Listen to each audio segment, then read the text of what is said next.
what is up, you guys? Sage here, CEO, founder of Legacy Africa, also partner in Office Cube, amongst other things. And I didn't want to record this video. I did not want to record this video at all. That's exactly why I had to. I think if I was doing this for y'all, then I'd have nothing left to prove. But this is for me, though. You know, this is for me. I'm just trying to stay alive and take care of my people. And they don't have no awards for that. Trophies. If you know, you know. 8 days left. Iceman.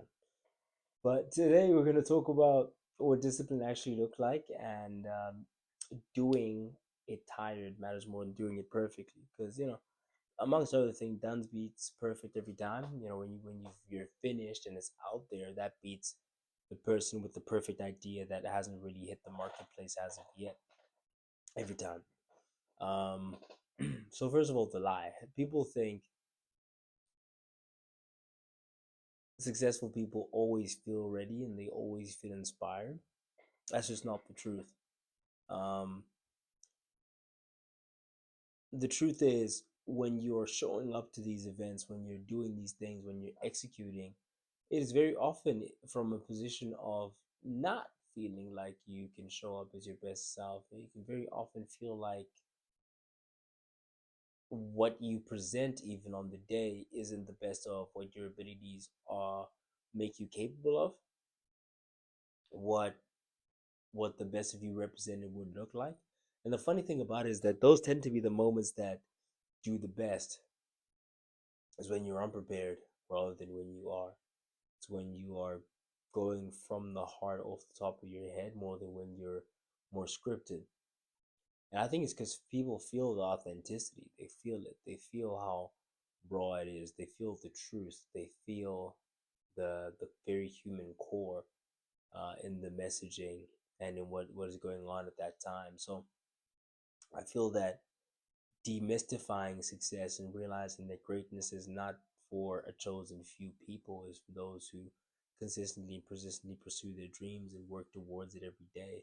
That is what ultimately will dictate whether you're successful or not, regardless of where you were born, what you were born with, not born with. You use what you have and you win anyway. In a world full of people making excuses about why they can't do something or they can't be something, you use what you have and you get to the top anyway. You win anyway. Um, and so the real skill is continuing anyway. You continue tired, uninspired, mentally cooked. And that's the reality of what it'll look like. Like I said, especially in the biggest moments of your life, you will get there drained because of what it took to get there to begin with. And you're still going to have to show up and put a really, really good foot forward. And I'll tell you this, the more repetition you put behind it, the more excellence becomes a second nature for you. And so even the most tired version of you beats the most polished version of someone who doesn't practice, even if their idea is better.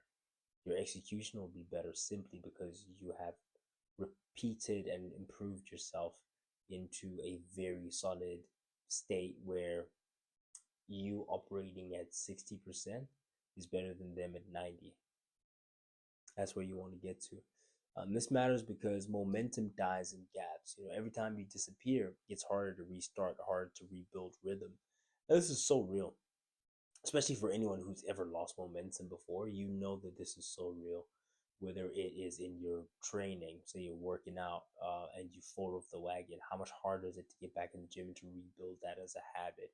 Once you've dropped yourself, I feel like the relationship between you and yourself worsens in a sense.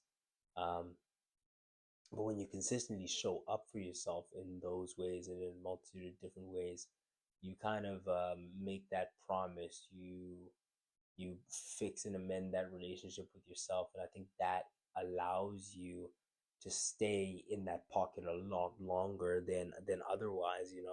Like there's some promises I made to myself beginning of this year that I've really stuck to, and that's what gives me the strength to make more promises and stick to those promises as well.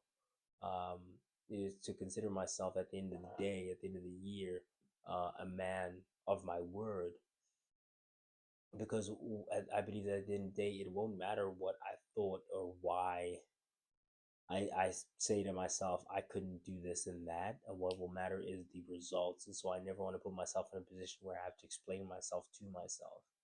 I never want to let myself down in that way. And so never let those gaps exist where momentum dies. You got to keep the ball rolling always. Um, the key identity shift is you stop asking, do I feel like it?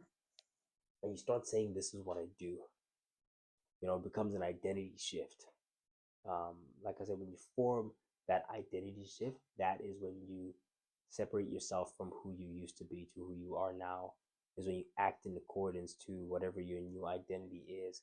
And so long as your action remains consistent to who you want to be, you're winning. Even if your thoughts sometimes betray you, even if your words sometimes betray you, as long as you act and behave like the winner you want to be, I promise you, you will consistently and persistently move closer to who it is you want to be. And lastly, some days are short, some days are exhausted, but people who change their lives learn how to move anyway. I feel like that's very, very important. I don't want to underrate that. People who don't let themselves down, people who end up achieving, end up doing, do. Not think about, not talk about. They do. I'm going to sleep now. Thank you for watching. I've been Sage, standing on business, signing out. Entrepreneurs, Legacy Africa is in the description box down below. We build teams and systems around entrepreneurs, deploy them. It's pretty cool. There's a free version, different escalation, whatever. Good night.